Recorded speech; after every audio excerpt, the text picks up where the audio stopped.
Verbal or life. Trump assassination attempt. Welcome to Verbal on Live. My name is Noel, and today, Monday, they're actually talking about it. Let's take a look. Let me speed it up. We live in some crazy time. We got bullet dodging Trump. That's my new nickname for the man. Bullet dodging.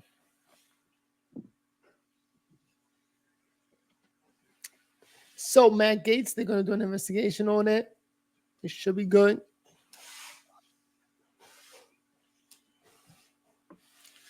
Hey, if this is your first time on the channel, remember to give it a like. Hypocrisy, that independent. What the hell? Can anyone hear me okay? So we're going to start off this forum and hearing. I want to thank our guests for being here today and our subject matter experts. I also want to thank Representative Bob Good for being in attendance. The purpose of this hearing is to ensure that we have the ability to ask the questions that are necessary to get transparency on the attempted assassination of President Donald J. Trump in Butler, PA on July 13th. In this hearing, we'll identify a lot of the actual failures, but I will be first to tell you that given the fact of the untimeliness and which point this has been conducted, you will see at this stage where I think that criminal gross negligence and purposeful intent will be indistinguishable. There's a lot of things that we can point to as critical failures. As the United States Congressman for Florida 7th District, I had conducted at least 1,000 of these advances in my lifetime with regards to the State Department and others. And I can tell you, having worked on a counter-sniper team, having worked on an advanced team, that there are critical failures that need to be identified so the American people can understand the transparency of it, but also to raise the questions and awarenesses of why. That is the intent of this entire hearing, is to get to the why, get to those who are responsible, bearing in mind, responsibility and accountability are two very different things. This is not an I'm sorry, I'll resign, I'm finished. This is a get accountability to pursue either purposeful intent or criminal gross negligence. The questions that we have to ask is, why was a venue such as the one selected not having the adequate security? Why was the higher vantage points not covered? Why was there not a either comparable or compatible communication system or a joint operations center established? Where was the security plan, the comms plan, the data range cards? Where was the actual overwatch? Where was the ground teams as far as their rates of instruction? And what was the tactical techniques, procedures that were to be utilized that would identify and mitigate all the existing threats? I think that this is just the start as we continue to unpeel the layers and layers of why was there not an early morning briefing with all to ensure communications and last minute security plans? Why was the surveillance drone not utilized, even though it was offered? And who ultimately is responsible and will be held accountable for one of the truly most life-changing incidents for a lot of us, where we almost lost the former president of the United States. I think that it's easy to see why an independent investigation is needed. I think that we understand that if this was to have been conducted correctly, then July 14th, we would have had immediate subpoena to get the security plans, comms plans, the motorcade operational plan, the actual counter snipers range fan data cards, and started questioning the individuals independently to do corroborations of fact fiction boards to see what's going on. But we hope that with the continual failures within the federal government and the lack of transparency that's been provided to date, that this will help to be a benchmark of where we can move going forward to try and rebuild the confidence in your elected officials. That we will not hide behind low-level classifications, and that we will guarantee the transparency and accountability that the American people deserve. This panel that we have put together is also to acknowledge those who have paid the ultimate sacrifice.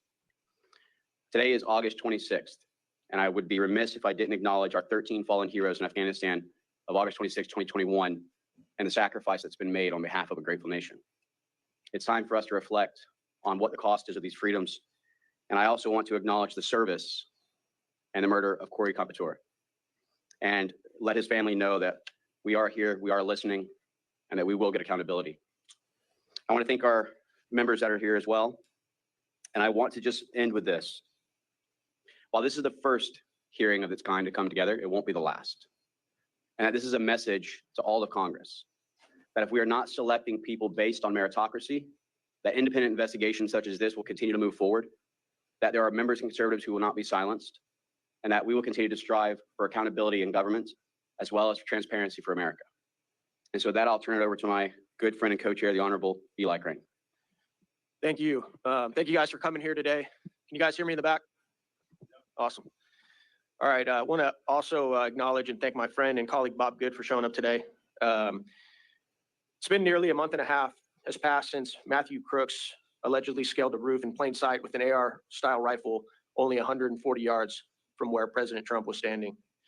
He was then able to fire off multiple rounds, tragically killing Corey Comptor while hitting President Trump within an inch of his life. That's a month and a half with frustratingly few answers and even less accountability for those who had a duty to protect President Trump. Many of the excuses that we've heard from those in leadership sound like hollow and pathetic attempts to gaslight the American people. This is also why Rep. Biggs and I have recently introduced legislation that would require the surrender of all Secret Service records related to the events of that day to be released. As a former Navy SEAL sniper, it's evident to me that many basic security measures were completely dropped, making President Trump extremely vulnerable. There's simply no excuse. I want to say thank you to my colleagues and our subject matter experts for joining us today for this forum examining the attempted assassination of President Donald J. Trump. It's clear that there was a complete breakdown of the security forces on the ground in Butler on July 13th. Today, we'll be examining how this breakdown in basic yet vital security measures nearly resulted in the assassination of former president and current nominee for the highest office in the land. After the last hearing with former Secret Service Director Cheadle, during which the House Oversight Committee received no substantive efforts, it's imperative that we continue to conduct oversight regarding the actions and failures that occurred on and surrounding July 13th. Accountability must be inescapable for those responsible. While coverage of the attempted assassination has all but disappeared from mainstream news outlets, we're committed to keeping our eye on the ball to ensure that this never happens again. I'd like to again thank our subject matter experts who are with us today for giving their time and their knowledge to help uncover the truth and bring all facts to light. Now I'd like to take some time to introduce each of these men and provide a brief summary of their relevant backgrounds and expertise. In addition to being a well-known political commentator, radio show host, and author, Dan Bongino is a former United States Secret Service special agent. In 2002, he left the New York field office to become an instructor at the Secret Service Training Academy in Beltsville, Maryland. In 2006, he was assigned to the Presidential Protection Division during George W. Bush's second term. He remained on protective duty after Barack Obama became president, leaving in May 2011. Mr. Bongino, thank you for being with us. Eric Prince is an American businessman, investor, and a former U.S. Navy SEAL. Hoo-yah. He is best known for founding the private military contractor Blackwater. Hoo-yah. Prince was commissioned as an officer in the United States Navy via Officer Candidate School in 1992. Prince graduated with Buds Class 188 in 1993. He deployed with SEAL Team 8 to Haiti, the Middle East, and the Balkans. Thank you for your time, sir. Mr. Ben Schaefer is currently an operator with Washington Regional SWAT, serving for nearly 7 years, and has served in critical military and law enforcement roles for over 20 years. Specifically, Schaefer has experience in canine handling with multiple deployments, developing training programs for the United States Marine Corps and other private security firms. Thank you, Mr. Schaefer, for being here. These men are experts in the fields and professions incredibly relevant to the events of July 13th. I believe they'll be able to provide this forum and the American people with insights that have otherwise not been received and the attention they deserve. With that, I'll turn it over to our subject matter experts, beginning with Mr. Bongino for opening remarks. Well, thanks for your time. Thank you for doing this. Sound okay? Everybody hear me back there? Yeah. Great, fantastic. Listen, let's just get right to the point. This was an apocalyptic security failure. A man was murdered in front of his family. 3 people were shot on live television, including President Trump in the head, who came within 2 millimeters of having his head explode on national television in front of millions of people. Crazy. There's no sugarcoating it. It's no time for BS. Unfortunately, as Congressman Crane and Mills both indicated, the story seems to have been vanquished to the phantom zone, the media coverage. It's amazing how we're still talking about JFK's assassination, but nobody seems to want to talk about President Trump being shot in the head on national television, despite the fact that we have no answers. So I have 5 minutes, so I want to keep it quick, and I want to make 3 points. I worked in the Secret Service for 12 years. I loved it. I worked with some really amazing men and women who gave everything. I mean, I couple of them literally gave everything. I know guys who've gotten bizarre diseases overseas, like chikungunya fever and protection operations. Everybody gave a little bit of something in the Secret Service, and it was a real honor to say I was part of it. But they have three institutional problems, I believe, in the macro will help us get to the bottom of how this Secret Service apocalyptic failure won't happen again. First, they have a technology problem. The joke in the Secret Service, which is just sadly no longer funny when I was there, it wasn't funny then either, is they rely on yesterday's technology tomorrow. Think about that. Yesterday's technology tomorrow. Everything from computer systems that waste agents' times, filling out time and attendance records they were doing, to Congressman Crane and I discussing the fact that they only implemented slings, a technology as old as the wheel, about, I don't know, 5 or 6 years into my time in the Secret Service, which is embarrassing. The weaponry was old, everything was old. These are things I would have talked about sooner if they didn't create a security crisis, and I obviously didn't want to air them publicly. Now you're seeing what happens when you don't have a drone up at a site you could have bought for $39.99 on Amazon. Second, another adage in the Secret Service, you've heard even the new acting director discuss, is the more with less approach. There is no more with less, there's less with less, okay? The Secret Service more with less approach only works if you produce more. That's how capitalism works. You produce a flat screen TV that was probably 20 years ago, $10,000, it's $200 at Walmart now. They produce a better TV with less. That's not what the Secret Service did. They produced less with more. They were given more money and produced less. A 20-year-old criminal outsmarted them on a $40 drone technology piece of device. You're telling me that's more with less? That's disgusting. That's nothing with less. That's less with more. Their budget went up. You guys know, you're appropriators. You know that. Third, and I'll wrap it up with this, turn it over to Mr. Prince. The investigative mission, the Secret Service, that they're telling you they need to make them better agents is total crap. That's garbage. Their agents are talented, smart people. They can figure out how to do protection without running out cheap $20 counterfeit notes at 7-Eleven on a Friday night while the president's getting shot in the head. How is it we have a DEA, we have an FBI, we have TIGTA, the IRS, CBP, and 1,000 other entities with a $6 trillion budget, which I know a lot of you guys have been fighting against this grotesque spending. $3 billion goes to the Secret Service, and we're wasting time running out counterfeit notes. It's a serious problem, counterfeiting. Granted, it might be a legacy item. They started doing counterfeiting. That's not what we do now. Get rid of the investigative mission, turn it over to other people, let them do what they do best and should do best. Protection. Thanks a lot for your time. Thank you for doing this. Thanks to the panelists as well and everyone attending. Appreciate it. We're here today to discuss a tragedy for the United States of America that could have been the catalyst in the destruction of our republic. World War I started with botched diplomatic security. The assassination of one party's leading candidate a mere 4 months before the election, at minimum, would have unleashed unimaginable chaos and violence. The cancerous rot of unaccountability has metastasized throughout our entire body politic. Our obscene levels of government waste ooze like a gelatinous mold across society. Our borders, so porous, they are reminiscent of a spring flood tide. The security apparatus suffers failure upon failure globally. Our enemies mocking us even while the permanent deep state has weaponized the justice system and delivers a Soviet style of lawfare. In the case of Butler, Pennsylvania, only the disinfectant of transparency and accountability will start to repair the cascading errors that led to the tragedy. In analyzing tragic events, Gray's laws come into effect. Any sufficient advanced incompetence is indistinguishable from malice. The mission of this panel must be to provide a no-holds-barred analysis of all the shortcomings that piled up to enable Butler to occur. An op order for the next administration to correct decades of drift from excellence.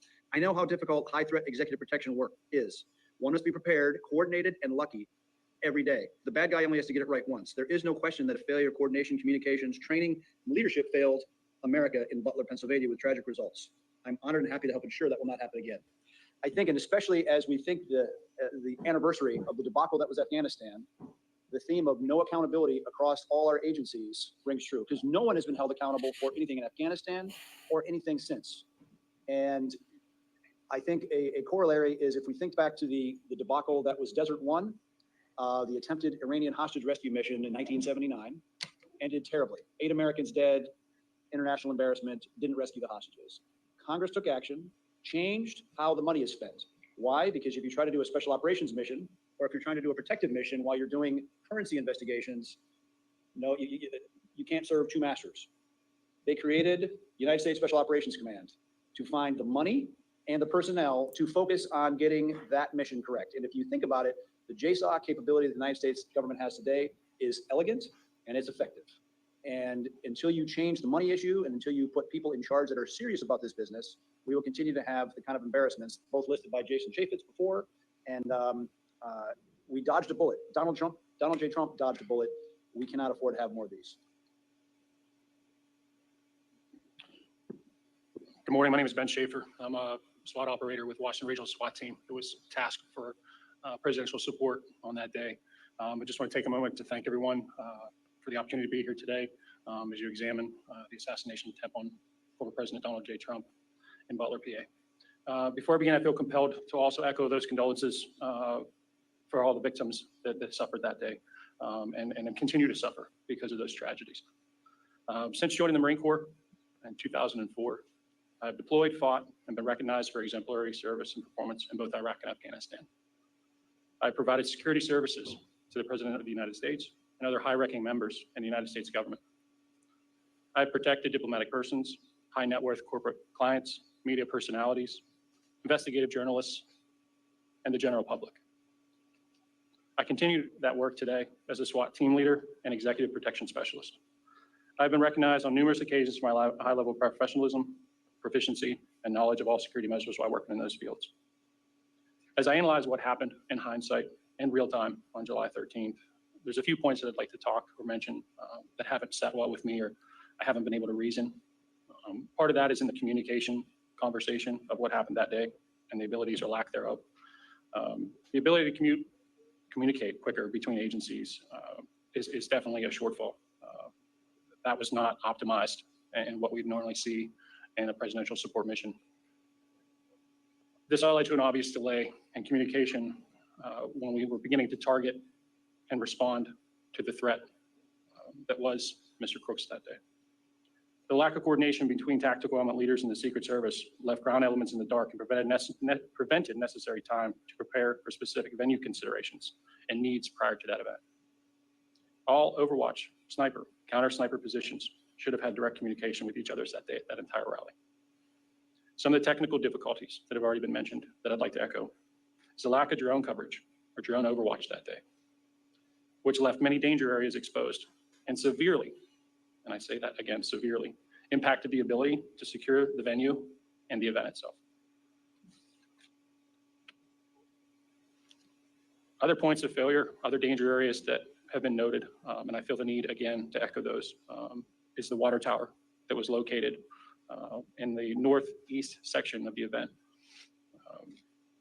That's a major, if not catastrophic failure to not identify that is a elevated, optimal, and opportunistic place for anyone with any kind of knowledge to wreak havoc on that event. The tasks that day broken down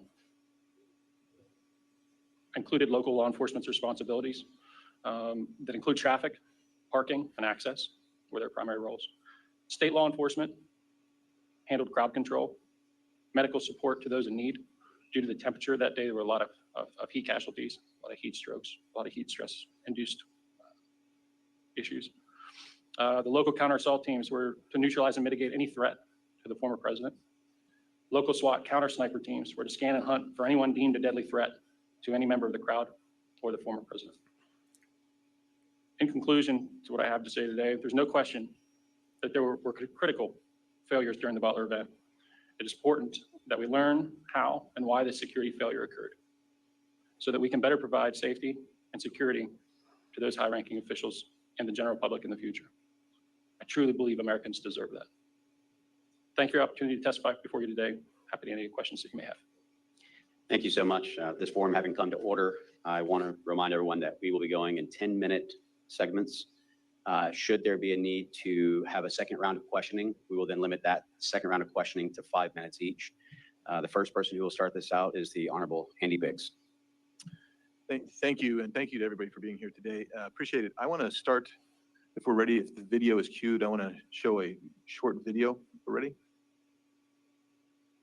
Stunning new video tonight showing the moment Donald Trump's would-be assassin climbed onto the roof of that building just 2 minutes before he opened fire. Yeah, look, there he is. You can hear bystanders desperately trying to alert police. Authorities now using that video as part of the investigation. Walk us through what you were seeing in the minutes before the actual shooting happened. Well, there was a lot of people around the building that were complaining about some guy crawling up the building and then crawling up the roof.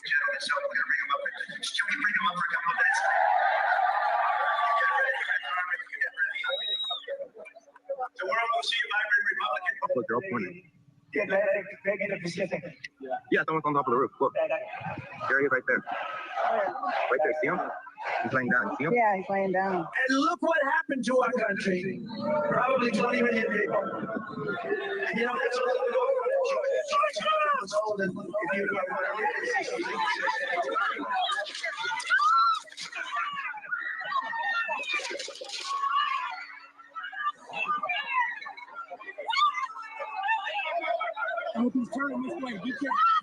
According to a former agent, Secret Service counter-sniper teams should have scoped out and advanced all those areas where there were potential threats beforehand and known what the line of sight to Trump could be.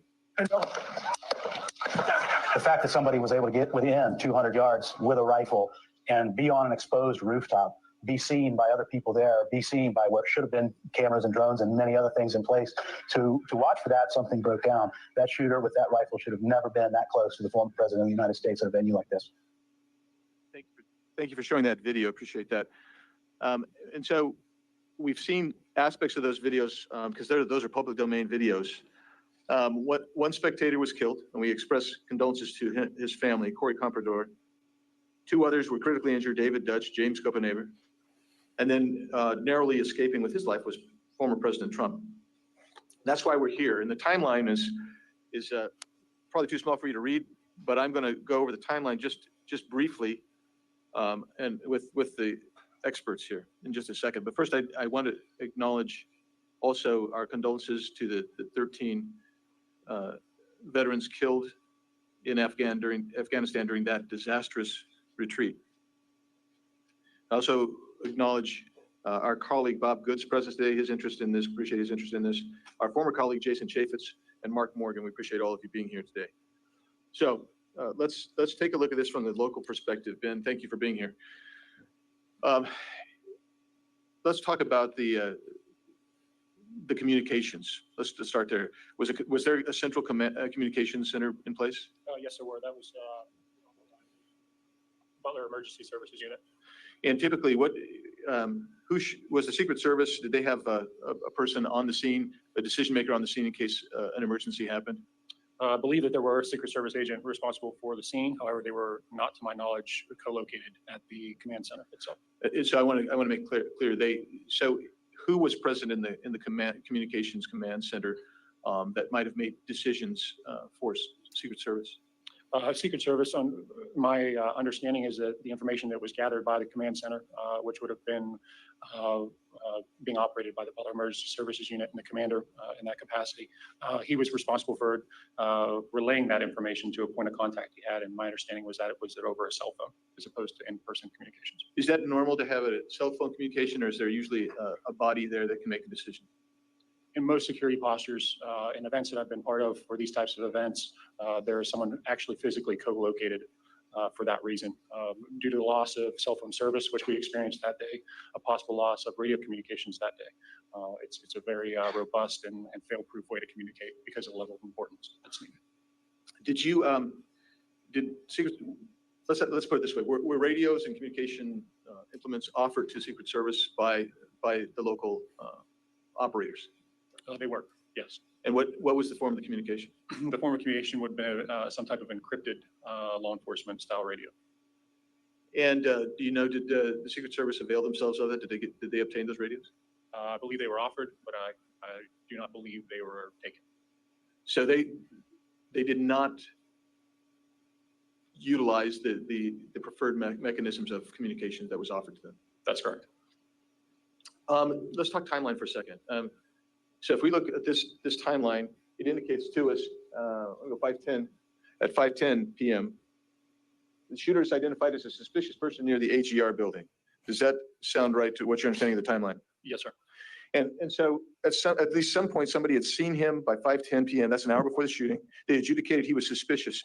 And in testimony before the committees of Congress, they indicated to us that, when I say they, I'm talking Cheadle, Rowe, and Ray, the directors and interim directors of Secret Service and FBI. They indicated to us that there's a distinction between a suspicious person and a threat. And so you have a suspicious individual, you have a threat, there's an interim category as well. What's that interim category? In our line of communications from a SWAT point of view and from a tactical point of view, our escalation of people that we encounter starts out as a suspicious person, then goes to a person of interest, and then from that level upgrades to what we refer to as a threat. And each one of those warrant a different response. So the actual shooting takes place right about 6:11 p.m. So an hour elapses. How soon after the first identification of the shooter, which is at 5:10 p.m., did you? Well, before we get there, let's lay the foundation. What were you doing that day? I was in a counter sniper role with one of my teammates in the southwest quadrant of the event center. Distance-wise, it was approximately 238 yards southwest of the podium and approximately 348 southwest of the shooter's final firing position. And so he was not ever in your sector of responsibility? Nor in my visual, nor sector, nor visual. I never had visual. How soon after he's identified were you given information that, or did you hear information that there was a suspicious character that you should be alerted to? I believe those text messages came across, and just to give some background on the text message tactics. So in this type of event, as tactical officers, we try to build redundancy in communications because it's so critical. We start out in a primary role, which would have been our radios that day, communicating on a designated channel amongst all the tactical operators.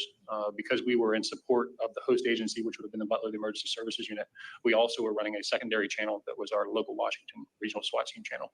On top of that, the snipers and counter snipers, or I should just say the counter snipers, there were no snipers involved in our chat, had set up another chat to be able to provide any type of pictures or any type of relevant media or anything like that we'd have been able to crosstalk.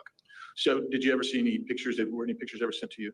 They were. The pictures came across the chat at approximately 5:38.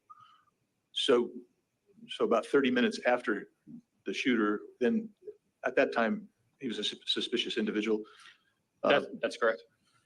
And when he gets up on the roof and he's crawling across the roof, is that what threat assessment would normally be made of that guy at that point? Sure. I think it's important to mention that, from the time the original pictures were taken, the comment of him possibly having a rangefinder or that he was confirmed to have a rangefinder at that point would have automatically escalated him in our protocols from a suspicious person into a person of interest. And that would have warranted some type of either investigatory detention or a stop and question at that point with the rangefinder became a factor. Then, Mr. Shaver, at what point in that hour or before were you notified of the rangefinder, use of a rangefinder? Within minutes of the original information being passed. So I would say shortly after 5:38 p.m. or 17:38. Thank you so much. My time's expired. You'll bet. Mr. Biggs, Mr. Shaver, thank you so much. At this point, we will turn it over for 10 minutes with the Honorable Eli Crane. Thank you. I'm going to start with you, Mr. Prince. I know you have a bit of a public profile, but I'm not sure everybody here understands the depth of your experience here. What was the name of the organization that you founded, sir? Blackwater. How many employees did you have at Blackwater when you ended up selling the company? At the peak of about 3,500 Americans deployed doing everything from very high-end executive security to aviation and training. 3,500. That's pretty large company. Brigade size. Yeah. With other protective companies that did executive protection around the world, how did you guys rack and stack? Were you one of the largest companies, one of the smaller companies? I'd say we were the largest doing that. We never really intended to be in the security business. I started after the SEAL teams and built a training facility. SEAL teams have been using private facilities since the 1970s, and no one had done one on an industrial scale. And started, and then as the demand signal of 2 wars and all the gaps created by trying to take a conventional military into a counterinsurgency created a lot of demand signal. And so we responded by providing a lot of executive security and ended up doing most of the diplomatic security work for almost 10 years. Yeah. Though there's some similarities between what the Secret Service does and what you had to do overseas, there are definitely some differences. Sure. In fact, we interacted with the Secret Service whenever the president or some other senior person was coming over. In fact, before we took over security first for Paul Bremer in Iraq, the Secret Service came over to do a study if they wanted to handle it, and they didn't want to touch it at all because they are used to being able to shut down everything and create their own bubble. You can't do that in an active war zone. So that job fell to us, and we grew into that. It was, and that expertise also led us to doing a lot of training for other State Department programs where we had at least a dozen countries send their Secret Service equivalents that protected their presidents, and whether that's Lebanon, Colombia, Taiwan, a lot of places with active threats and very active, whether it's Sicarios or Hezbollah. We prepped those units to face that kind of threat, and we did it. We did 100,000 missions. No one under our care was ever killed or injured. I want you to repeat that, sir. Did you guys ever lose a protectee? No, we did not. Thank you. You said something interesting on an episode of Sean Ryan that I saw a couple weeks ago. You said it's in, thank God it was a 20-year-old kid and not a 10-man Hezbollah team. Can you expound on that a little bit? Sure, because the fact that a 20-year-old kid could get his drone in the air, could get himself into a firing position only 140 yards away. 140 yards is point blank range. My then 12-year-old son could have made that shot. And thank God that 20-year-old aimed at a headshot at President Trump Because if he named center mass, President Trump would probably be dead. Because I don't think he was wearing plates. He wasn't wearing any kind of body armor that would have stopped that rifle round. And a 78-year-old man taking a gunshot wound to the upper chest is not going to go well. A Hezbollah team or ISIS or you name the terrorist organization that actually knows what they're doing would have been successful that day. And the Secret Service was nearly defeated by a 20-year-old. And we all, including Donald Trump, literally dodged a bullet that day. So I want to double down on that real quick. In your opinion, in your professional opinion, is the Secret Service in its current form and leadership able to stop a threat like that? President Trump was definitely deprived of resources that day for whatever their political reason. They had 1/3 the amount of agents covering him as were covering Jill Biden in the same region at an indoor event. She had 12 post holders covering her. Again, no statutory or constitutional authority for the First Lady. Donald J. Trump had 4 Secret Service agents assigned. And I think even when you look at the debacle of a failure of the advance team to actually secure the perimeter and to deny the obvious sniper hotel locations where a bad guy's going to set up from, to the complete lack of coordination and communication, not communicating with the local law enforcement, not taking the radios of local law, come on, to even when shots were fired, the clumsy, unprofessional way of getting the protectee off the X. There was catastrophic failure across the entire enterprise. Thank you. Mr. Baldino, I want to turn to you real quick. As somebody with a lot of experience in the Secret Service, is it correct, sir, that you at this point have members of the Secret Service whistleblowing and calling you right now to talk to you about the culture of the Secret Service? There were so many. It's getting to the point now where I thank them and say, but I've already heard that from 10 other guys. And I bring that up because none of these problems are new. Anybody telling you that is lying directly to your face, and you better hope they're not under oath. Anyone is suggesting in a congressional hearing or elsewhere that these problems are new, the personnel problems, the logistics problems, the manpower problems, the technology problems. I just told you a sad running joke in the service. When I'm gone since 2011. Last time I checked, it's 2024. It was yesterday's technology tomorrow. And other things here that are inexcusable that have been brought up before, like Ben and Eric just brought up. The communication failures are basic. This isn't like the Secret Service $1 million radio system that uses NSA level encryption magically broke down that day. They literally handed them a radio they didn't take. This is why when Congressman Mills says, borderline criminal negligence, you should take that seriously. What could possibly be your excuse to say, you know what, I don't really need to communicate with the law enforcement guys out there on the scene. We asked to, they had no obligation to be there. It's a Secret Service's job to protect the president. Out of a courtesy, they showed up. And you don't even have the respect of these local law enforcement people, respect for them to take the radio? I mean, where was the CP, the command post? The way this works, so everybody understands, or it's supposed to, and didn't that day, for reasons still unexplained outside of, again, obscene negligence, any trip for a high-level protectee, you're supposed to have a command post that runs the whole trip at the airport or whatever. They'll communicate with everyone. But those individual sites, like in Butler County, have security rooms themselves, which are kind of mini CPs at each site. Where was it? According to what Ben said before, and from what I've heard, it was either not there or the locals were running it, offered communications, and the Secret Service, whose job it was that day to protect President Trump, said, we're going to pass on the comms. Really, you described it as catastrophic. And he's 100% correct. Eric knows exactly what he's talking about. It's apocalyptic failure. Mr. Bongino, in your opinion, is the Secret Service in a better spot today with Director Rowe in charge? No, it's worse. And sadly, I'm glad this is all being recorded, because when something else happens, and I hope it doesn't, I pray to my Lord and Savior, Jesus Christ, that I'm wrong. That you play this and go, look, that guy was crazy. You think this is the last incident, you're out of your mind. We have seen these incidents over and over. We saw the Georgia grenade incident with President Bush. They overtook the magnetometers. The Secret Service leadership in charge now with the exact same people. Exact same. Can you imagine a C-suite, a company that makes widgets? We find out that there's a design defect. The widget explodes and kills 10 people, and the CTO gets a promotion to CEO. You understand that's what happened here, correct? These are the same people. Kim Cheadle, the director, wasn't even fired. She was allowed to resign. She'll go get some cushy job somewhere. And her deputy, who is one of the guys behind these stupid waste of time things like agents wearing red ties on the detail. Because this actually happened, by the way. These people will tell you this on the road if you get the right people. He was concerned about the tie color of the agents on the detail because it seemed to imply he supported President Trump. Congressman Biggs wearing a red tie. You're wearing a semi-red tie. There's nothing to do with anything. This is the kind of stuff the Secret Service was actually wasting their time with while withholding CSU counter surveillance assets and counter sniper assets from probably the most threatened man on earth. If you can explain it, good luck, because that's not the agency I work for. My last question is for Ben Schaefer.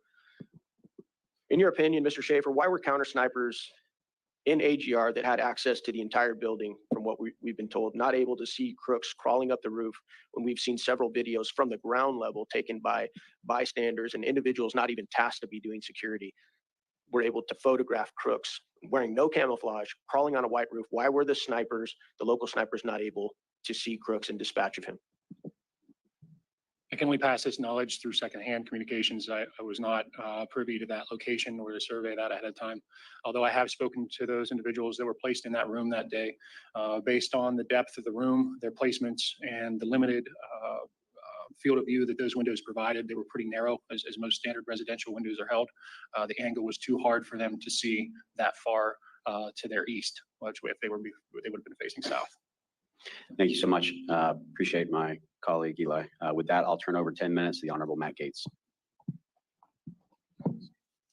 Mr. Prince, you're one of the people I trust most about global affairs. You're constantly assessing the threat environment and intelligence.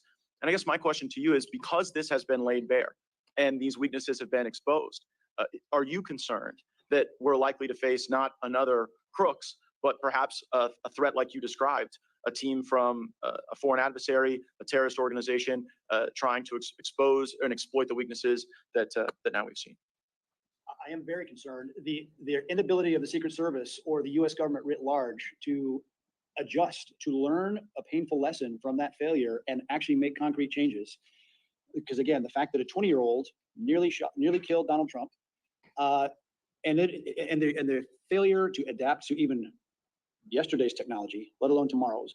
And when you see the step change of the ability to deliver precision fires at extended ranges, the lessons being learned on the battlefield of Ukraine, the ability for small units to deliver devastating precision fire onto any target, whether it's the White House, whether it's a motorcade, whether it's a president outside or even inside somewhere, is significant. And I don't think they have any idea what's coming at them.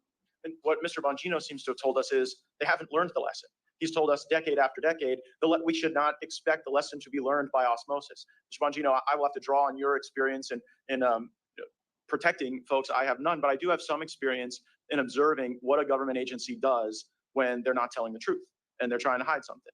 And the pattern recognition always goes to some form of scapegoating. We saw it at DOD when people refused to vax, they were scapegoated and driven out. We saw it at FBI when whistleblowers talked about spying at school board meetings and at Catholic churches, they were driven out. And now I take note of the fact that certain people at the Pittsburgh field office have been put on leave.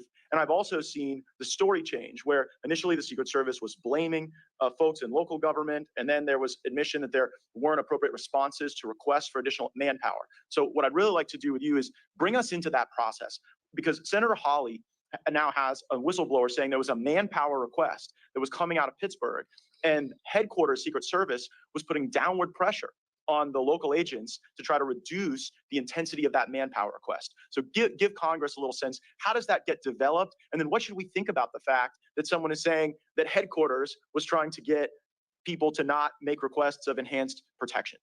Well, I can give you an example from personal experience. I saw Senator Hawley's tweet. The Secret Service is going to rely on this and what they're trying to do now, and you're accurate in your analysis about how this cover-up is starting to work. What they're going to say is, well, there was no real formal request made. Here's an example, and then I'll tie something to something that happened to me. Imagine you're working for a company, a public company. It's actual accountability, a stock tank or whatever. You can't make products that'll kill people. You'll go out of business. If you do, there's a penalty. But imagine you're told by your safety guy, you're the CEO, and your chief safety officer says 50 to 60 times, hey, again, this widget has a defect. And if we put this out, it's going to kill someone. And it's clear after the 50th time that the CEO doesn't care. So at the 51st time, you tell the product blows up, the CEO's going to say, well, he didn't tell me yesterday. Well, he didn't tell you because he told you 50 times before and you ignored him. So what they're doing now is Ron Rowe, the acting director, who is the deputy director, the number 2, who is unbelievably, again, got a promotion out of this. A guy was murdered and someone got promoted, which is obscene and disgusting.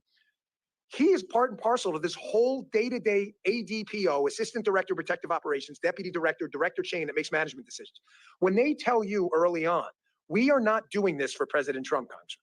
We're not doing counter sniper teams. We're not doing CSU. And then they say, well, on that day, we didn't deny assets. You didn't have to. You've been denying them for 4 years. I was told by a direct source, this is the quote, that at Mar-a-Lago, they were begging, the DTD, the Donald Trump detail, begging for enhanced security. We can't secure this place like this. And one of the quotes from that one of those three people I just told you about was, we don't secure nightclubs. Really? What if a nightclub owner runs for president? You don't secure you secure whatever the hell they tell you to secure. That's not your job. That is what happened here. And that's what they're going to rely on. And that's where you guys, I think, have had the kind of the guts to take this on. Do not let them fall back on euphemisms and word games where they go, well, that specific day we didn't say no to any assets. Have you in the past? How often? Matter of fact, how many counter surveillance teams have you actually dedicated? What percentage of Trump sites? How many CS teams? There's a story out there that was the first time counter sniper Secret Service assets were ever used at a Donald Trump site. So you're telling me your most threatened protectee had no professional Secret Service overwatch? As Ben showed, these guys are more than skilled and competent. They don't need the Secret Service to tell them how to do But their see, job. I think that gets to this intent question that Congressman Mills framed up perfectly at the beginning of our discussion. Congressman Mills says the key question here is whether this was your run-of-the-mill government incompetence, or whether you see features of such just disregard for the duty at hand that you believe there's some malice. And in his opening statement, Mr. Prince says when the incompetence reaches a certain point, you can impute the malice to that. And what I think you have unique experience in is, well, like this culture of denying requests, like to Trump, or a circumstance where not even the Donald Trump detail, but the folks in the Pittsburgh field office who are not normally on the Trump detail were saying, hey, just based on this, we might need more, and they were discouraged from even making those requests, so they couldn't be denied. I think you can give us a lot of insight into the type of questions we need to be asking and of who to understand that culture, because like you think of the Secret Service, they're off with a number of protectees, right, of all kind of different profiles and different, I guess, priority, for lack of a better term. It's like, what should we think about imputing malice at a point in which Donald Trump, one of the most threatened people on the planet Earth, is having to endure these denials and this culture of limited protection while you're seeing other details, beefed up substantially? I think, and I don't think I put this out yet, but I'll put it out there now. When I was there, it was definitely not a political enterprise. It just wasn't. I never once, working for President Clinton, Bush, and Obama, had anyone even remotely implicate political motive for any decision whatsoever. However, from the commentary directed at some of the agents in charge of the Donald Trump detail, which I've heard about, clearly, it appears that for the first time in American history, we have a Secret Service that is making decisions that may not be all political, but may have a political tinge to them. So what you're saying, I would love to say, Congressman, that's the craziest thing I've ever heard. But I tell you with a pure heart, and I'm being absolutely candid, I have no skin in this game. I don't work there anymore. I'm not their PR guy. I run my own business. I absolutely believe Donald Trump and an enhanced security posture he should have had would have made him look more presidential, would have facilitated the logistical operation of him traveling. I think they were concerned about optics and making him look like a big shot or whatever word you want to throw out there. And they were making some of these decisions based purely on grade school level politics. I don't want to believe that, but I didn't want to believe it with the FBI either. I didn't want to believe it with the NIH either. I mean, a lot of these agencies that have been, I think, subject to political capture, we want to think of them as above that. And we all spend time around Secret Service. We're inspired by their patriotism and the willingness you have to literally take a bullet for someone if necessary. But just like in the military, just like at the FBI, I worry about the political capture happening at headquarters, and then that culture informing decisions in a way that's very damaging to the country. So what Mr. Bongino just said ought to be the most important work of the United States Congress, to figure out if these decisions were run-of-the-mill incompetence that you've got to deal with the better tech and the better processes and the better HR and get rid of the DEI. But if it's something even darker and more devious than that, that must be rooted out, because what we've seen at these other agencies of government is it does not cure itself. It has to be excised, and that investigation is the most important work we can do. I thank you guys for leading this effort, and I yield back. Thank you, Mr. Gaetz. With that, I just want to go first to you, Mr. Prince. You said you roughly have about 3,500 at the peak of Blackwater, correct? That's right. Secret Service currently has approximately 7,000, approximately. What was your highest annual revenue, if you don't mind me asking, give or take, for that many operations? Ooh, for that, the protective mission was about 2,500 to 2,800, and that revenue would have been around $600 million. So $600 million for that. Again, that's deploying in a war zone where 41 of my men, were killed. So in safe action. to say, if you had $3.3 billion allocated to you, you could have done some even more miraculous things with resource and assets, correct? I'll give a simple comparison. Around 2005, George W. Bush wanted to grow the size of the Border Patrol. I remember being called to a congressional hearing then because they compared what it would cost us to train a new CBP agent versus what the federal government was going to take. And our figure came in at 1/3. And their figure was actually higher than sending someone to Harvard for 4 years. And that's to train a guy for 4 months. That's it. So it's, The federal government blows money. Like I That's said in my exactly my testimony. point. And my point is that the failed metric of government, whereby the more we spend, the better outcome we receive, is a flawed and failed measure, which is why we're at $36 trillion in deficit. And the reason I use that $3 billion, as you know, Mr. Prince, is because that's the actual amount that appropriators have allocated to the Secret Service, which means that, to Dan Bongino's comment, they shouldn't be utilizing past equipment to serve tomorrow. They should have more than enough assets and resources in place with a $3 billion budget. Would you not agree? Certainly. And I want to go to you, Mr. Bongino. I want to point out some things because culture failure, as my colleagues point out and others, I want to mention a couple of things.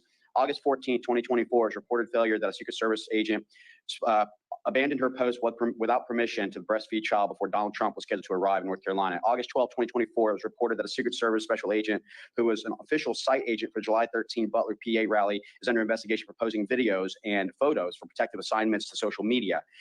July 27, 2024, a Secret Service agent covered the security camera of a local salon in Pittsburgh, Massachusetts before an event featuring Kamala Harris where the salon was closed, but opened it up without approval and utilizing restrooms for an hour and a half while the building security alarm was going off.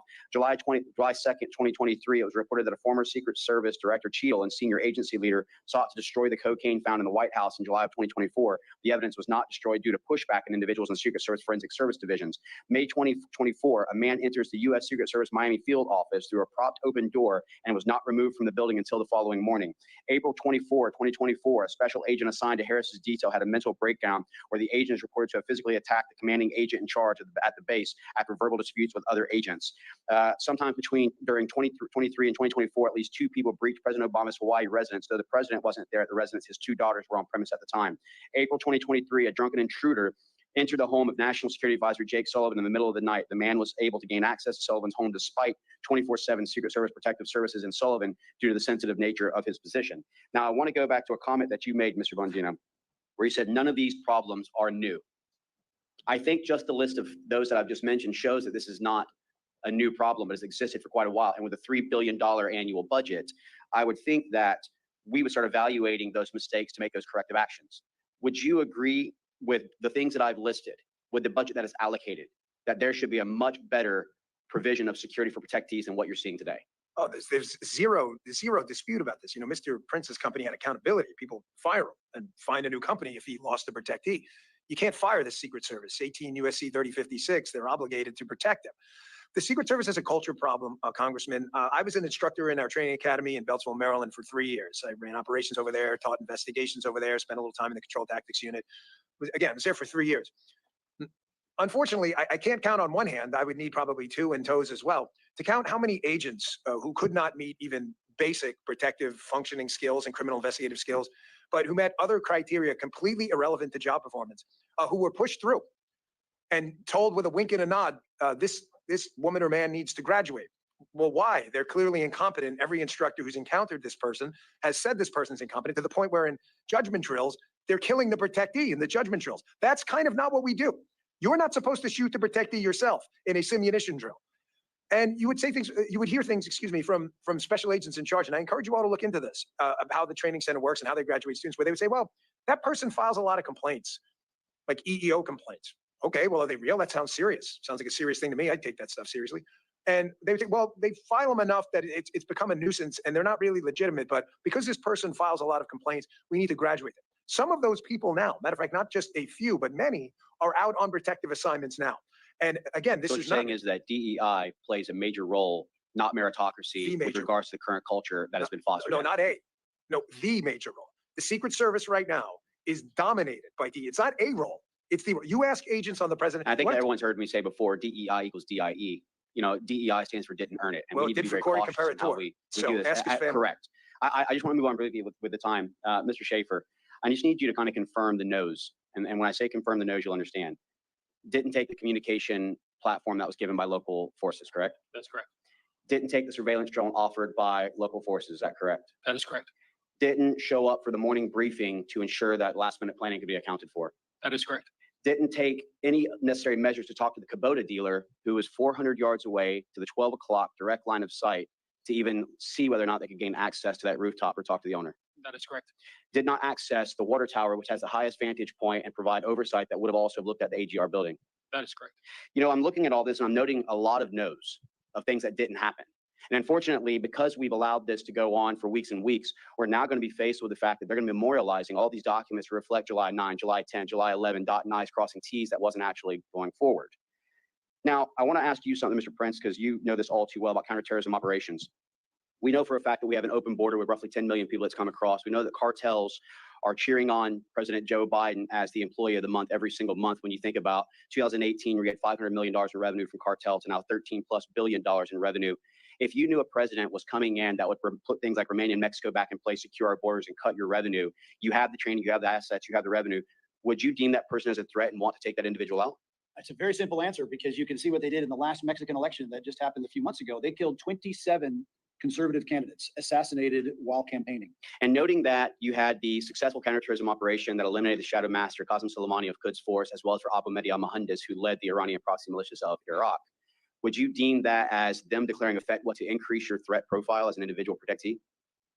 Certainly the Iranians would see it as a risk worth taking. And you also note that a question that needs to be asked of the FBI is that on July 12th, a 46-year-old Pakistani male named Burjan was actually captured, who had also plotted assassination against President Donald J. Trump and 35 elected officials. The question is how did you think an individual who's on a terrorist watch list, landed in Houston, Texas, was questioned by the FBI, and I would love to hear his answers because they must have been spectacular, and then released, noting that this individual flew from Pakistan to Iran for 4 days prior to this. Would you note that is very questionable? Again, you can put him in the long list of other people that don't belong here, that our federal government is failing to do their job. Thank you. With that, I have run out of my time. I will now hand it over to the Honorable Chip Roy for 10 minutes. I thank my friend from Florida, Mr. Mills. Thank my colleagues here. I thank you, gentlemen, for testifying here today. And I'd ask my staff they'd put the map up here on the board. And if you would please, the technology folks, would you please play the shooter on roof behind President Trump angle video? And as we get this queued up and we start to play it, I'm gonna ask you some questions. I'm gonna start with you, Mr. Bongino. I'm trying through the question that I'm wrestling with, a lot of Americans are wrestling with, which is whether or not the failures here that we're all observing. Everybody agrees there was failure, almost catastrophic failure, and certainly catastrophic for Mr. Comparator and his family. But was there more? Was there willful blindness here? So if you could cue up the video, that'd be great. They've got that queued up. If they don't, then I'm just gonna go ahead and proceed. Great, gentlemen. So we're gonna bring him up for should we bring him up for a couple of minutes? You get ready, Carmen. You get ready. The world will see a vibrant Republican. See beyond the president, you can see the shooter moving across the roof. Now, I look at this as someone who is a prosecutor, worked in the U.S. Attorney's Office, worked in the Attorney General's office, not as someone who is a sniper like Mr. Mills or Mr. Crane, working Secret Service. But to be very clear, the perimeter, the building he shot from is outside of the perimeter. And the video we see, we can see him clearly just a mere 130 yards away. So here's the setup that I want to ask. I'm going to start with you, Mr. Bongino. Do you believe that you can just chalk up to mere incompetence that the Secret Service did not attend the 9 o'clock meeting for scheduling purposes? They literally just didn't attend. Can you chalk up, and just let me go down the list and just jump in. Can you chalk up to mere incompetence the conversations about the communications that we talked about before, where you didn't have a body present and they were using the cell phones and they did not retrieve the radios, as Mr. Higgins has reported? Can you chalk it up to mere incompetence that they identified crooks about an hour ahead of time, and that President Trump was never removed from the stage? They didn't delay, they didn't hold him back, they didn't remove him from the potential danger. That the perimeter did not include the buildings around over here, and to the extent, should there have been a perimeter that was farther out, and to the extent that the perimeter wasn't farther out, that they at least make sure the building wasn't covered. Is that just incompetence? Is it just incompetence that there was no drone being flown and the drone was turned down by the Secret Service? Was it just incompetence that the shooter had a drone, as the FBI director testified in front of the House Judiciary Committee, that he literally had flying within a couple hundred feet of the stage the same day, mere hours before the shooting? Is it just incompetence, what we're hearing now about the whistleblower saying that there were no canines? Was it just incompetence that there wasn't sufficient policing along the security border? Was it just incompetence that there was allegedly an abandoning of the post due to heat, that there was supposed to be someone on top of the roof and that they didn't get on the roof because it was too hot? Is it just incompetence that there was additional security requests turned down, according to the memos that we saw out of Senator Josh Hawley, and encouraging agents not to request additional security requests? And was it just incompetence, what we saw with respect to the police body footage, which I'll play here in just a second if we could cue up the police body footage video, where you've got the local police talking about what they said to the Secret Service? If y'all could play that video real quick, and then I want you to respond. Well, bodies are good. That's a good word. I told them they need to post the guy over here. I told them that the Secret Service. I told them that Tuesday. I told them to post guys over here. What? No, we're inside. Alpha 1, Bravo 1. Thank you. Okay, that's good. Thank you all. I told them to post Can you guys over here. respond to that? My question about, y'all can talk. Can you respond to that? Can you respond to that question? Because that's what the American people want to know. You know, Congressman, if you had just ended with your first statement and said, well, we may have screwed up the perimeter, you could maybe attribute it to ignorance. Layered incompetence always means intent, correct? So I'll give you an example. You're in a mall parking lot, it's 97 degrees, and you leave a kid in there and you close the door. Did they intend to kill the kid? Probably not. But how stupid do you have to be to do that? So in Secret Service training, you're basically taught a ring-based system, but don't think of it as rings. Think of it as a three-dimensional ring, like a bubble with rings. So you got this circle, but it's three-dimensional above and below. In that outer ring, again, this is Secret Service 101, Charlie Brown encyclopedia stuff. This isn't like advanced level PDT, protective detail training. In that outer ring, you have police officers. That outer ring is out to about 1,000 yards, which is about what a really technically proficient sniper can hit. Why was the perimeter set? Again, absolute total incompetence. But then factor in the other things, and I just want to add a few more. How is it that a counter surveillance unit whose actual job is to detect, to counter surveillance, that's what they do. They're the best at what they do. We asked the question during the conversation we had earlier. How is it that they missed this guy roaming around when the police officers clearly using their good law enforcement instincts said we've got a problem? The answer is because they weren't there. Is that incompetence or is that shutting the door in 97 degrees with your kid there going, oh, I just didn't know? How did you not have a roof line 130 yards away secured when you're taught day one in Secret Service training that the effective range of a really quality sniper is out to 1,000 yards? How did you not have a drone? That not only did you not have a drone, again, this is where we get to the shutting the door in 97 degrees and pretending you didn't know. It was offered. They offered you a drone. It's unforgivable. And just think of the rings quickly, and I'll wrap this up. So in the outer ring, you have police officers, you have counter surveillance, and you have a protective intelligence team. Protective intelligence team is trained to go and find threats. They miss them. There's no counter surveillance team. The cops catch it, but because the comms break down, they miss it. In that middle perimeter, you have what they call post-standers. Post-standers they're not DTD agents. They're field office agents. They're not Donald Trump detail agents. Those guys were not even Secret Service. They were HSI, most of them, who are great guys and were fantastic. But that's not what they do. If you grab me as a former Secret Service guy and said, hey, Dan, can you go do a Homeland Security investigation? No, that's not what I learned. We are training Secret Service agents to do protection so we don't have to use other entities that don't do protection. So that's the middle perimeter. So that breaks down. The inner perimeter, as you just saw, and I'm glad you played that video. Envision that as what we would call the shift, the body guys, right? He's got a shift around them and supervisors. Everyone missed that guy crawling across the roof when he defeated the external, the middle, and the internal perimeter. You shut the door in 97 degrees. I'm sorry. Layered intent, layered incompetence like that is absolutely intent. I've got another question on that, but I just want to ask you, Mr. Prince, real quick. Do you have any a relatively short comment on that? Can you dismiss all of this as sheer incompetence? The question I want to have answered is if other counter sniper agents, officers, saw any person laying in a prone position with a rifle pointed at the President of the United States, do they have authorization to take a shot immediately, or do they have to get permission?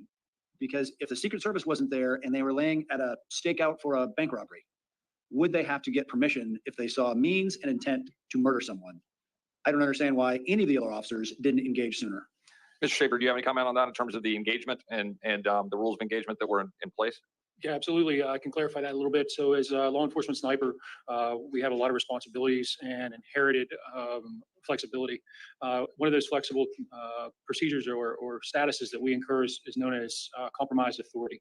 Compromised authority in the law enforcement sense basically lays out the requirements for a deadly force response.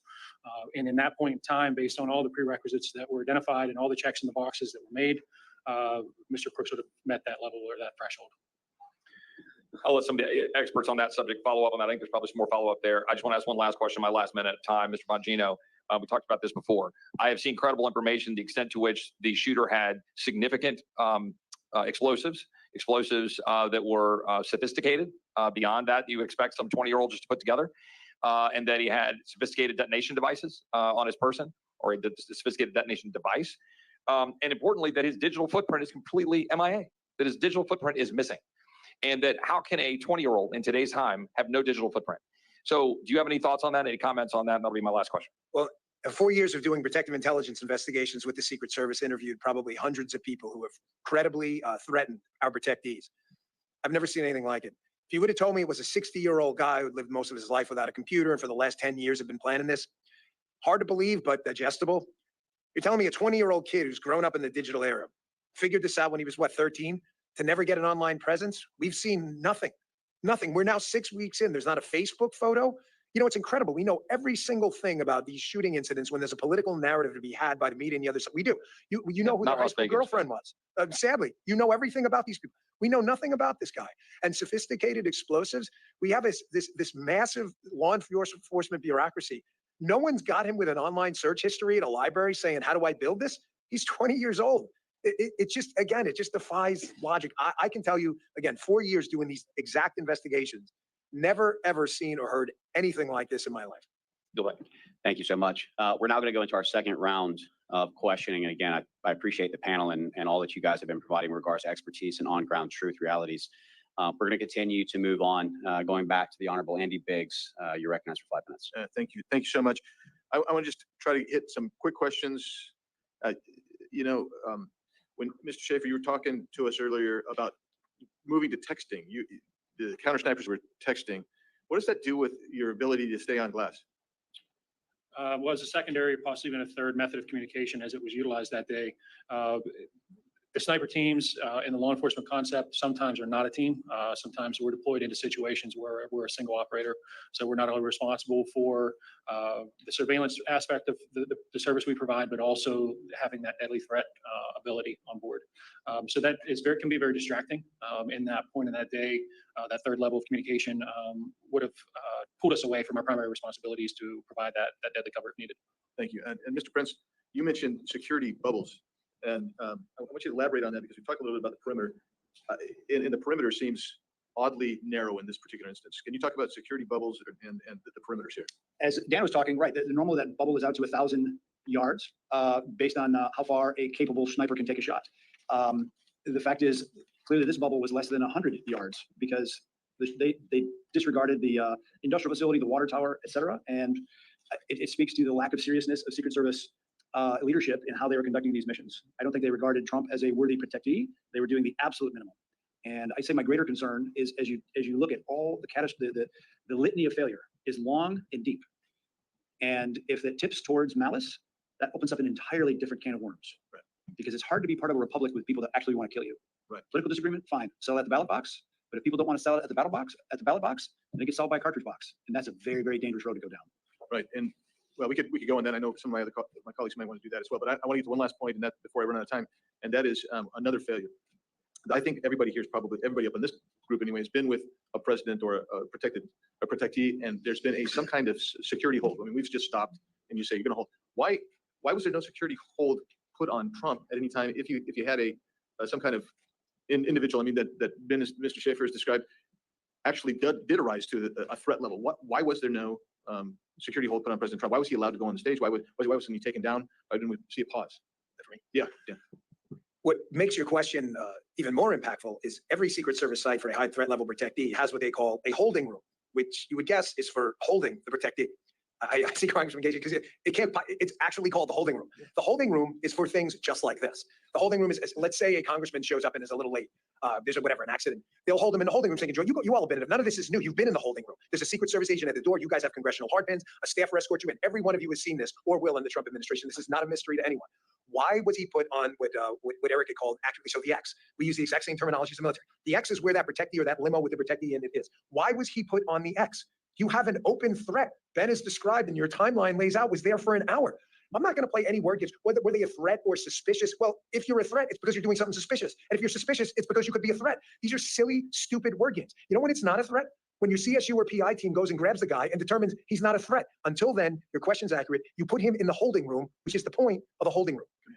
So I just want to follow that up. And you made the point earlier about counter surveillance. There were no counter surveillance teams there. But there's a public domain videos of him, Mr. Crooks, wandering around. Was there anything in his behavior wandering around that if he would have had a counter surveillance team there, it would have triggered an interaction with this guy earlier? I'm going to answer yes, but respectfully, and I know you understand, the CSU and PI teams are trained in very specific behavioral indicators that would give off, and speaking about them openly would probably give operational knowledge to bad guys. I know you understand that, but the short answer is not only one, but many behavioral indicators he was giving off that if we could talk in a secure setting, you'd be like, how did they miss this? The CSU team would not have missed it if they were there, which they weren't. Thank you so much, Mr. Biggs. We will now go to the Honorable Eli Crane for 5 minutes. Thank you. Mr. Bongino, do you have any confidence that Secret Service has learned their lesson? No, because I've been involved in a number of, we have 10 years in the Secret Service. I was in the training center when the Georgia grenade nearly exploded. And, you know, the only reason it didn't kill President Bush is because the guy wrapped it in a towel. That's it. It's the only reason he survived, because we got lucky. And the changes made from that lasted about a month. They added more magnetometers, and then basically the same problems resurfaced again. So no. I want to read a text to you and see what your thoughts are on this. Do you know who Joe Kent is? Mr. Bongino, Joe Kent, he's running for Congress right now, Special Forces guy up in Washington. Yeah. This is a text he sent me on, I believe, Monday, August 19th. He said, "Hey, brother, I know you are doing an independent J-13 investigation. I want to share this anecdote with you from my experience with Speaker Mike Johnson's U.S. Secret Service detail this weekend. Bottom line up front, Speaker's detail was incredibly lax, failed to seal off all entrances to a very small venue. Johnson wasn't secured and very easy to access. Long version. We had a local steakhouse host my fundraiser with the Speaker. Location was only available after people RSVP'd. But the entrances to the steakhouse had Kent for Congress signs on the two entrances. One entrance was inside the hotel, one out on the street in a busy pedestrian area. I arrived about 45 minutes early to check out the venue and to make sure my team had stuff ready. I also wanted to see if the U.S. Secret Service had a checkpoint set up. I carry everywhere. I planned on leaving my pistol in a hotel room my team had there. I entered the hotel, followed the Kent signs into the steakhouse, and immediately walked up to the unsecured holding room the Speaker was in.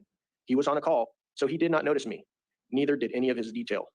His detail was inside the restaurant just BSing. No control over the two entrances at all. Once the event started, they put on a good show and looked the part. I can't interpret their intent, but they failed a basic, simple task. Secure the two entry points, a shocking level of incompetence. The event was in Vancouver in the shadow of Portland, Oregon. Mr. Bongino, is Speaker Johnson, what's his job? That'd be Capitol Hill Police, but it speaks to a larger issue with the security failures. What was mentioned about 3/4 of the way through that text, where everything becomes about optics. I'll give you just a quick example. You know, think about this. Why are Secret Service agents out there wearing suits? You don't see that with a lot of Israeli Shin Bet and others, because the threat over there is existential every day. I mean, these are little things. You're worried about optics and what people look like, you know, red ties on agents and guys who've got their shoes shine, when you're not worried about door kickers who are going to keep you alive. The good show part is a problem, and it's ubiquitous, whether it's DSS, whether it's Capitol, whether it's Secret Service. We have to start focusing on job tasks and not, you know, operational optics or who's got the freshly pressed suit on. These guys have to be out there ready to go into action and defeat that 15, 20-man Hezbollah team or group of Sicarios Eric's talking about before. This was a 20-year-old kid who broke them down. Can you imagine if they had detonated, taken out that fence line and rushed a 10, 15-man team in there with rifles and heavy weapons? You know, it would have been a mass murder scene. That motorcade would have never gotten out of there. Yeah, thank you. You were talking about slings earlier and how long it took the Secret Service to adopt slings on their primary weapon system.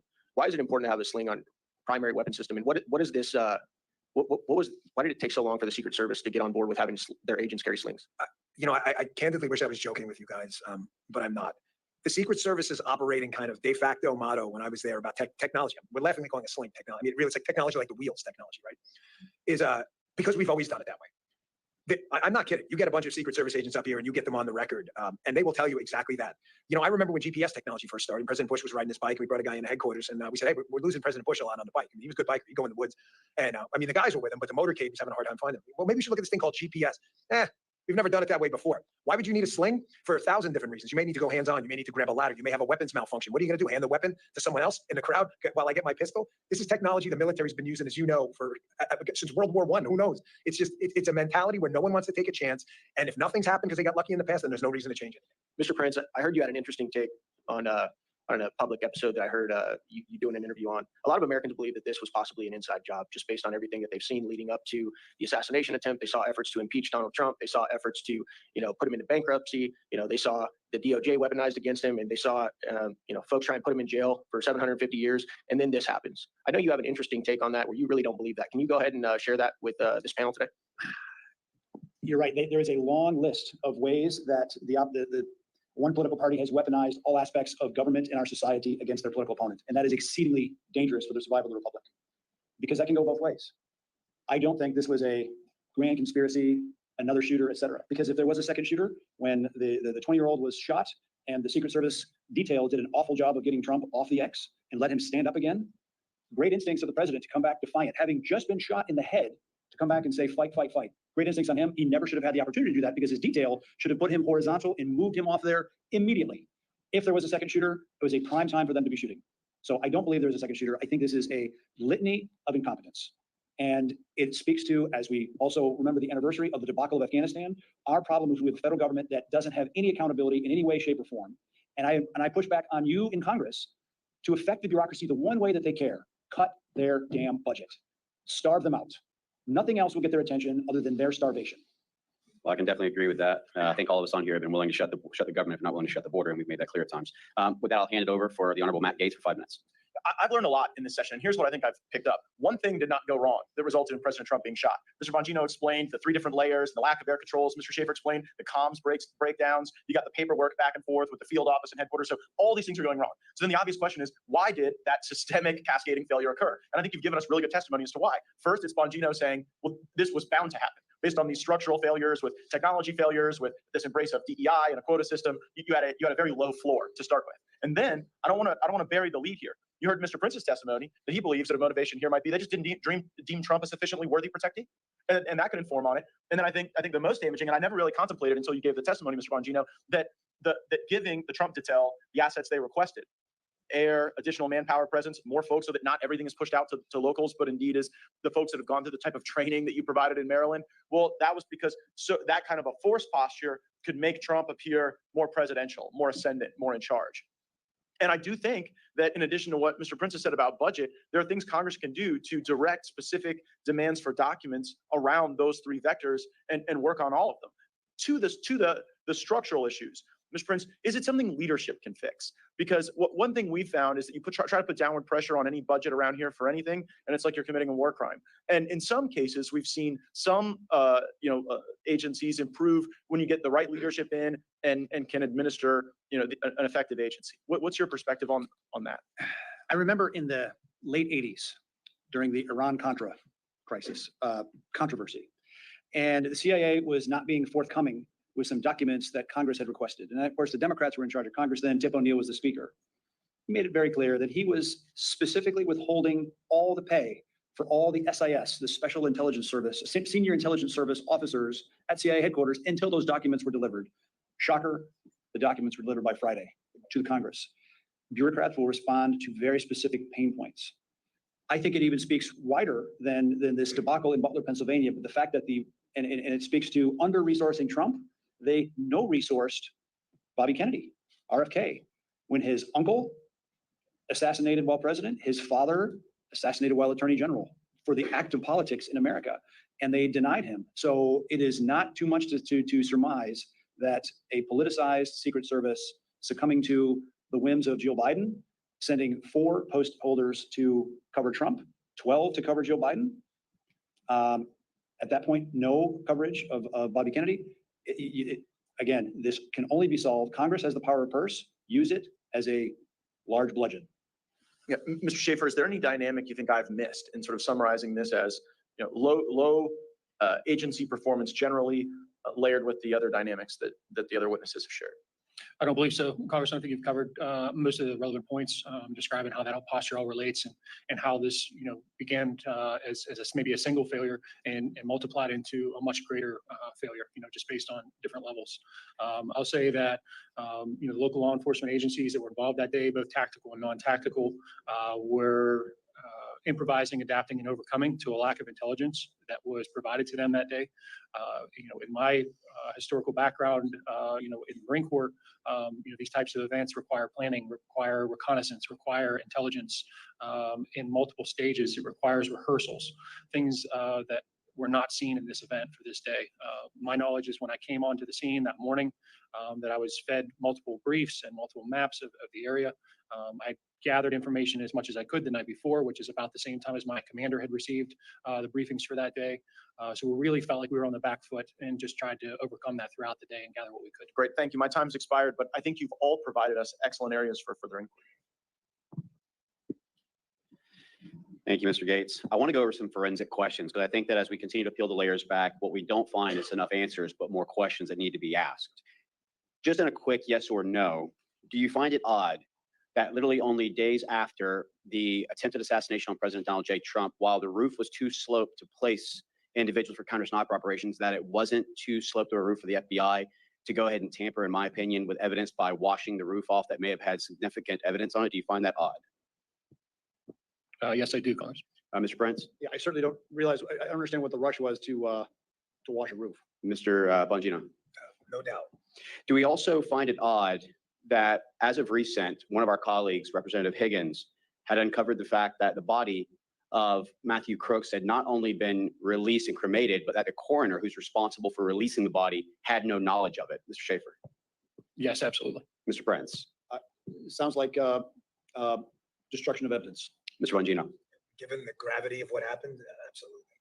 Do you also find it odd that no ballistics, no toxicology report, no confidence in the actual, I guess, proof of who it was who took the shot has been provided to date? And also, just to follow on to that, how quickly the crime scene at the home was actually released before any evidence had been obtained and released?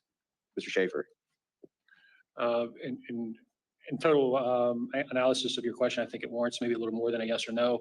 I absolutely find that to be troubling. I also find that there were multiple friendlies that engaged the shooter that day, and no report has been given back to that local agency that was involved in that information. I feel that's critical.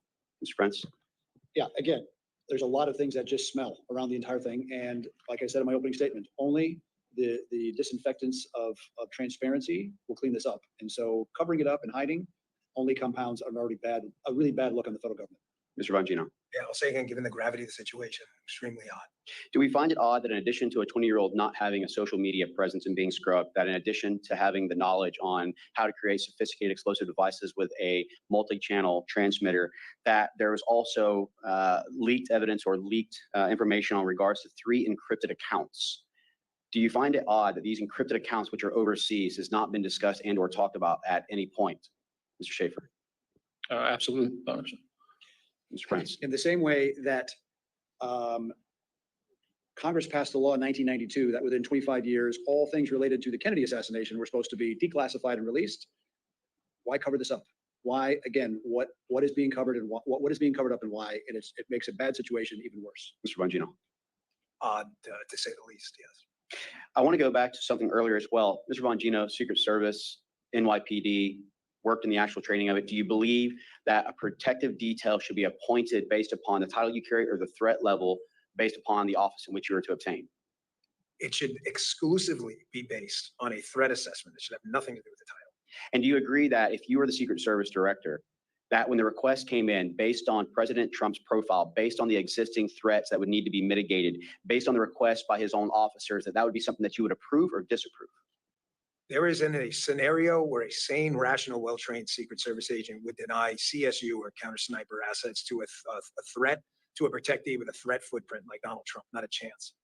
Well, I really appreciate that. And I know that you're enjoying the private sector, but I can tell you we'd have been far better off by having the director of the Secret Service be Dan Bongino than it be Ronald Rowe or Director Cheadle. I'm going to go ahead with this and turn it over to my colleague, Mr. Honorable Chip Roy, for 5 minutes.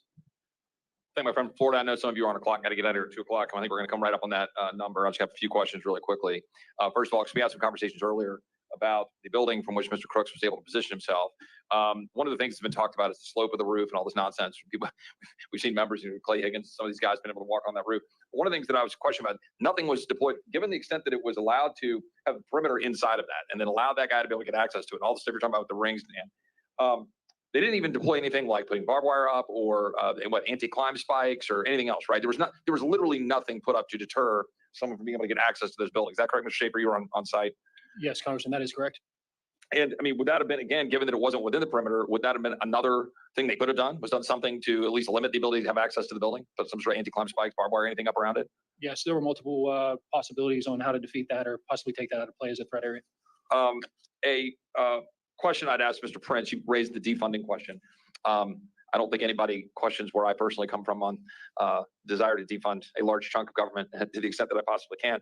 But that being said, I think it was Mr. Gaetz who laid out the extent to which you're just basically a war criminal if you dare, raise those issues. But the real issue is, right, it's always the threat of shutdown, right? It's like, oh, things will shut down. And so this is my actual specific question. The psychology is always reversed. It says if you take the money away from the Secret Service in this case, or let's say we're talking about Border Patrol, dealing with the border, we have Mark Morgan here earlier. Anything we do to say, hold on, no, we're not going to give you this funding unless we get X. And then the other side says, well, you're taking away the funding from the thing you say you want. And i.e., we want a competent Secret Service. What is your response to that as someone who has been an effective and efficient manager of a large-scale organization dealing with security to push back on that argument, which I think is a flawed argument. I have my own views on it, but I want to hear your thoughts. What made America great, what made our society effective in the first place was competition. was innovation and efficiency from the private sector. Government did not make America great. And so that is a fundamental difference in paradigm that needs to be settled at the ballot box. And even Republicans have to return to being they have to return to be the party of fiscal sanity, because even Republicans have been runaway spenders, prolific, and it is like going downhill on one ski instead of on two skis. We've been going downhill. Mr. Schaefer, and this is a question that I don't know exactly what you're going to say to it, but as someone who's on the ground and familiar with it, was there anything, we have that video, which I'm not going to pull up for sake of time, where you've got the sniper sitting up on the roof behind the president, right? And seemed to be looking across the direction to where Mr. Crooks was located. Was there at any point any rules of engagement or any orders coming down from on high that prohibited those individuals from reacting, to the best of your knowledge? Because I'm trying to figure out what was in their line of sight. And again, it's speculative from my standpoint because I'm not there. Sure. So I can speak on both locations. So the north team, we'll call them, in the northern side of the buildings there, had a few obstructions visually to be able to engage them, to engage the shooter at that point in time. The southern team had a much better vantage point, and that speaks directly just to the location and proximity to where the shooter was located. However, going back to our earlier discussion about compromised authority, and Mr. Bongino can add to this as well, in that capacity, we don't need authorization. We don't need any other things other than the prerequisites for a threat to meet a deadly force response. I appreciate that. Mr. Bongino, I'll let you comment on that, and I'll ask you one more question in closing because I know you need to go. We had some reporting from Ms. Crabtree, who was here with a panel earlier and is here with us now, earlier about the potential engagement or interference, I should say, by Iranian authorities in terms of our ability to protect our president, Secret Service, and so forth. Do you have any perspectives on that and why that's particularly problematic, or anything to add about that, and how our foreign adversaries are viewing what we're seeing unfold in front of us? Well, I want you to keep in mind that we've known about the Iranian threat after the death of Soleimani to John Bolton, Donald Trump, former President Trump, and others for well over 3 years now. So there's no, keep in mind, this is a regime that has a history of documented terror attacks who sloganeers death to America. So they're not actually, their motives are, you don't have to investigate their motives. They tell you, they've known about it. If they have, and Susan's an excellent reporter. If you're not following her, you're making a big mistake on this. I have no reason to not believe her reporting or its accuracy. She's been that good. 3 sources, if I remember correctly. These 3 sources are accurate, that we have been compromised and security allocation decisions are being made by people under the influence of the Iranian terror regime, then it's going to be a whole different panel if we do this again. By the way, I have to run. I'm sorry. I got to excuse myself. I'm sorry. I don't mean to be rude. Thank you. Thank you, gentlemen. I'm done. I yield back. Well, I want to thank our panelists, but we're going to do a quick close, myself and Congressman Crane. But before I close, I just have one more question for you, Mr. Schaefer, which is, can you tell me exactly how many rounds and how many shots were fired? Yes. So the total round count that was released after the investigations were done were 10 rounds, 8 by the shooter himself, the threat, and 2 friendly rounds after that. The 2 rounds both making impact, or can you confirm on this? That has not been made possible, or we have not had the opportunity to confirm that based on the withheld information of the autopsy report. And given your involvement in this, what also have you heard on the explosives and the sophistication of the devices? So the explosive devices that were used, the primary charge was a homemade variant known as ammonium nitrate and fuel oil, or AMFO, supposedly manufactured possibly in the residence of the home. Obviously, for those that don't know, in the construction of these types of materials, there's a process. There are things that need to be procured, and most likely those things would have been located through online means, which again leads to more questions, in this matter. And then the programming of those devices were done with a remote detonating device that was specifically designed for that purpose, most commonly used in the commercial fireworks market. So needless to say that these types of devices being bought would have brought someone up on an FBI watch list, potentially, very much so like the Pakistani individual who was arrested on July 12th, who had traveled to Iran prior to coming into Houston, would have been on that FBI watch list. I want to just thank everyone who's here today. I want to thank everyone who was watching and participating in this. Needless to say, this is the beginning of more of these forums. This is not going to be the only one. We need to get further transparency and accountability for the American people. What we know is that not only was it a catastrophic failure, but all of our subject matter experts and our on ground has confirmed the suspicions that we all know to be true, which is how much of this is criminal gross negligence, how much of this was potentially compromised and purposeful intent, and how much more information is the FBI, the Department of Justice, the Secret Service, and Congress going to be willing to obtain in an effort to try and go ahead and provide this to you, we the people. I think that it's key that we not hide behind the lowest levels of classifications behind closed doors in any of our committees, understanding that Congress and our salaries are paid for by the American taxpayers, our House is paid for by the American taxpayers, and therefore the information too should be available to the American taxpayers. I think that we look at what was the coordination efforts between ESU, HSI, and Secret Service. I think we get to the bottom of who refused, not when, not what, but who refused the surveillance drone, who refused to utilize the communications that were provided, who refused to provide the site security plan that would have shown all the available buildings. Was each individual building numbered, and was those indicated during the time of the actual security planning? Where is Thomas Crooks as far as the toxicology and all the other reports? Where was the white van, and what is the follow-up? Why was the FBI so early to release? And even Attorney General Pam Bondi, the former Florida Attorney General, said she had never seen in her time as the Attorney General a crime scene released at such a rapid pace. What was the coroner's understanding of when the body was released, why and how? Why is it that they did not show up to the morning briefing? Why was the Kubota dealership only 400 yards away not being looked at? Where are the encrypted accounts, and why are we not getting further information?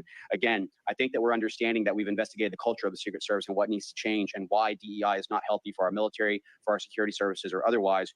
But I think that we need to further investigate the questions of why did this take place, how did this take place, and what do we do to prevent it in the future and moving forward? I think everybody, and I'll turn it over for the final and closing remarks by my colleague, Congressman Eli Crane. Thank you guys for coming. Thank you to the witnesses for coming today. I want to especially thank Ben Schaefer for coming out today. Anytime you're in law enforcement and you take the risk to come and testify before Congress like this, it takes a lot of courage. So Ben, thank you. I know a lot of other individuals would not be willing to come testify. I also want to thank Mr. Prince for providing your expertise. This is for any whistleblowers out there that want to work with this committee as we move forward, or this panel, whatever we're calling it.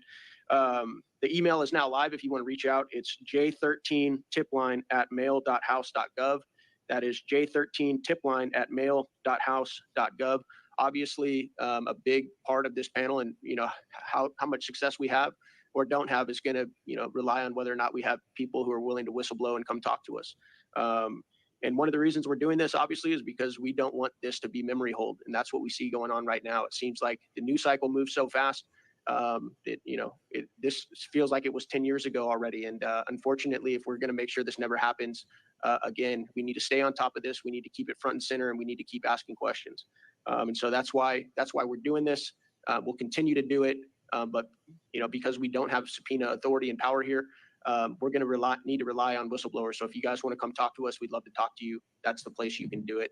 Thank you guys so much for coming. We really appreciate it. Mr. Chairman, I just want to close with one last thing, which is just, we talk about this, we talk about the president. We certainly couldn't put him up there. We just want to make sure we honor and respect the passing of Mr. Comparator. And we're going to keep seeking the truth, but someone died that day. And that's why this matters. It goes beyond just the assault on the president, but a man lost his life. Yield back. Crazy. And with that, we'll go ahead and once again, thank everybody for what you've done. Thank you, Mr. Prince. Thank you, Mr. Schaefer, Mr. Bongino, who've done an amazing job, and to all my colleagues who are willing to come forward and not be silenced. That's why this website's so important. We look forward to holding a follow-up forum with new information, as well as we have other witnesses who are willing to come from earlier that's going to come before our forum. So we will be doing this again. And again, let's do this to honor Corey Comparator, who has fallen. Let us not forget the significance of August 26, 2021, and our fallen 13. And let's continue to seek and find out the truth. Thank you so much for your time.